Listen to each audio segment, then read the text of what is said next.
Mike. What day is it? It's Wednesday. Hump day. Hump day. And we all know Stoop Kid never leaves his stoop.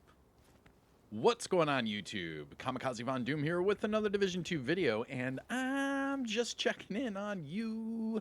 What's going on? How are you? I forgot to drink my coffee. My voice is going. All right, there we go. Little sip of the old elixir. Here we go. Now, this is going to be your weekly vendor reset and must-buys for today, January the 22nd.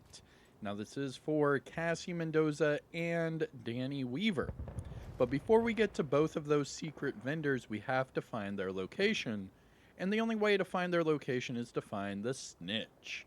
Now, I'm looking at the snitch right now, but he does appear in over a dozen different locations throughout the map. Every time you log out and log back in, he could show up somewhere else. So what I do is every single week I ask you to please let everyone know where you typically find the snitch. That way they find these vendors today, because the vendors do open and close every other day. So with that being said, here are my coordinates for my snitch location. I'm sitting at 1408 by 3625, and I'm just south of the 1040 safe house, but you can see all I did was fast travel to the Jefferson Trade Center and then run across the street. Now, you can accept the bounty, pick it up, and if your world is on heroic, you will have a heroic bounty that you can then save for later. Pretty cool, right? Now, as far as finding the snitch, please let everyone know where you find the snitch. That way we can all get to the vendors today without any hassle. Now, what do I mean by that? Well, if you look on your map for the white shopping cart icons, let me see here.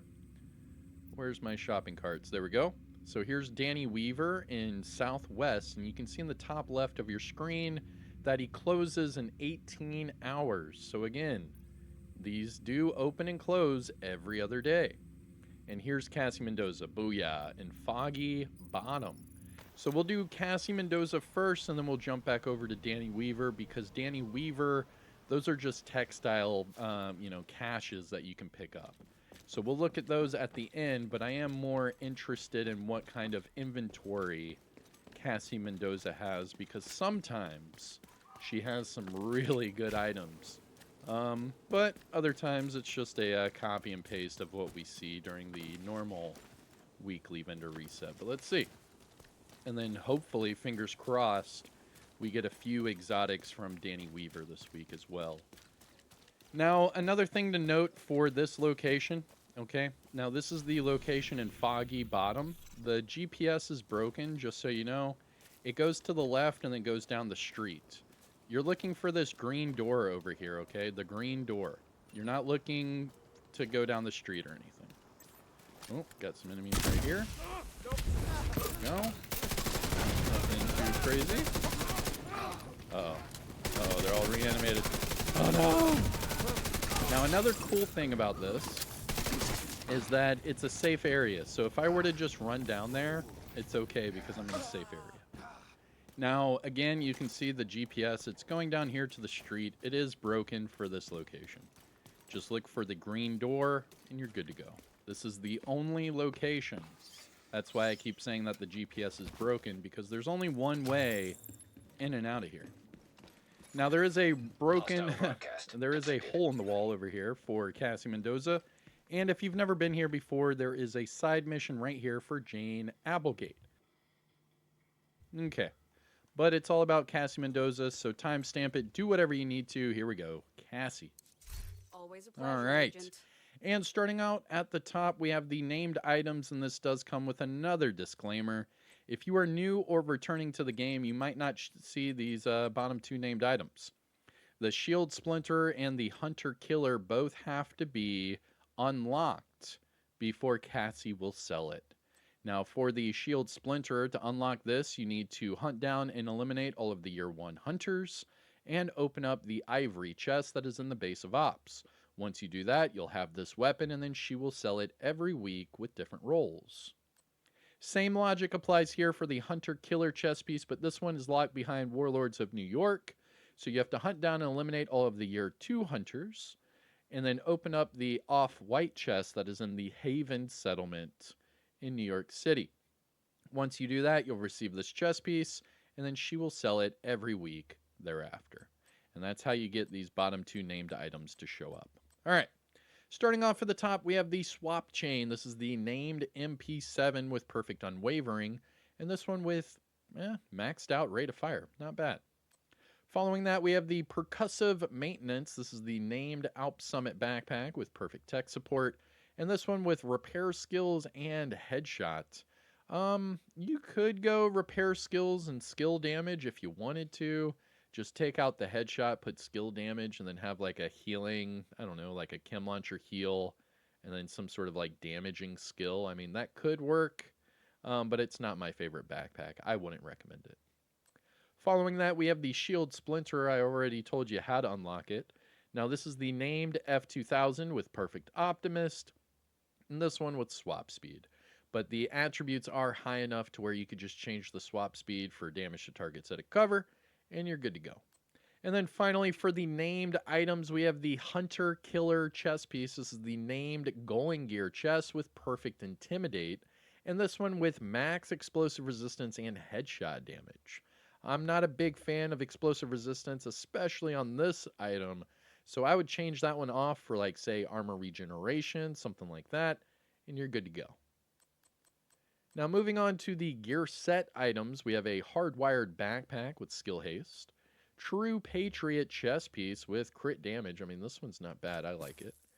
Heartbreaker gloves with health. That's not a bad armor roll. You could just change the health for whatever it is you want.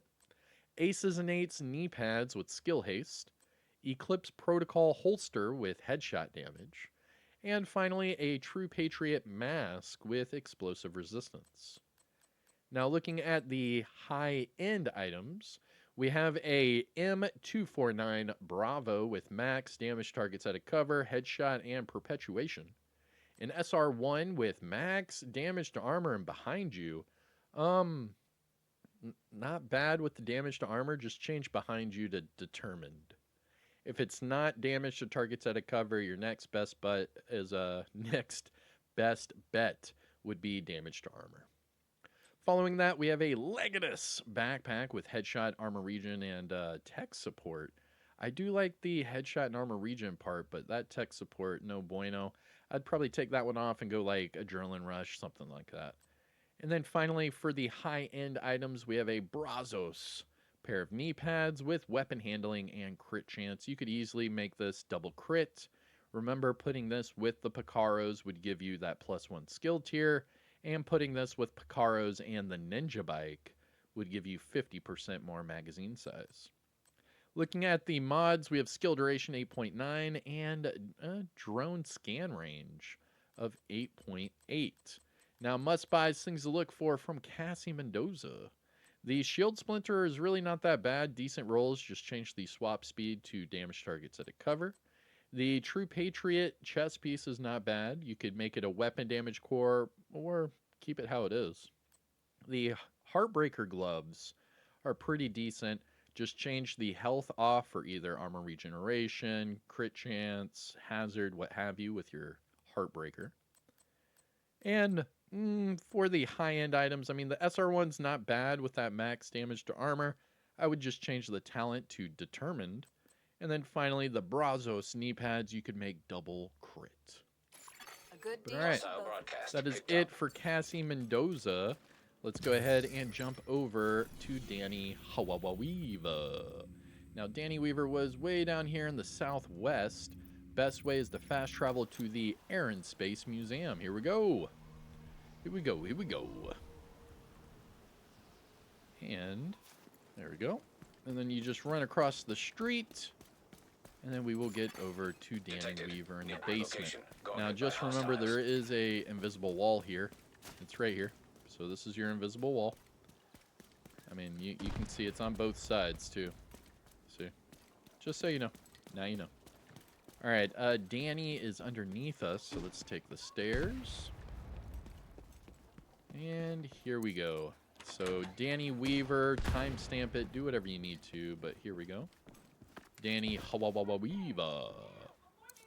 You got something And to trade. let's see. Ooh, we have one exotic, one named item, and one season cash. Ew. And the rest is optimizing and crafting. Wow, dude. Look at all the red right there. I don't need crafting. Oh, geez. Oh, geez, Rick. Look, I don't need the optimizing either. Oh, no. All right. Let's see if it takes away from my inventory. It does. So let's go ahead and pick these up. Let me know in the comments what you get from your caches. I'm about to show you what I get from mine. You show me yours, I'll show you mine. All right, here we go. All right, exotic. I got the Nemesis. Nice. For the named item, there it is. I got the Door Kicker's Knock. And for that, oh, there we go, the Seasonal Cash. Virtuoso. Virtuoso and the Drill. All right. I'll leave the rest of these because they're materials. I don't need them. But all right. I got the Drill, the Door Kicker's Knock, and the Nemesis. I am Kamikazevondoom. That was your weekly vendor reset and must-buys for both Cassie Mendoza and Danny Weaver for today, January the 22nd. I hope you enjoyed. If you found this helpful or informative in any way, shape, or form, please hit the thumbs up, support the channel by subscribing, and let me know what you think in the comments section below. And finally, shout out where you're from. It's cool to see where everyone's from. But again, I'm Kamikazevondoom. Take care of yourself. Enjoy the rest of your day. And peace out. All right, let's go. Got anything to trade?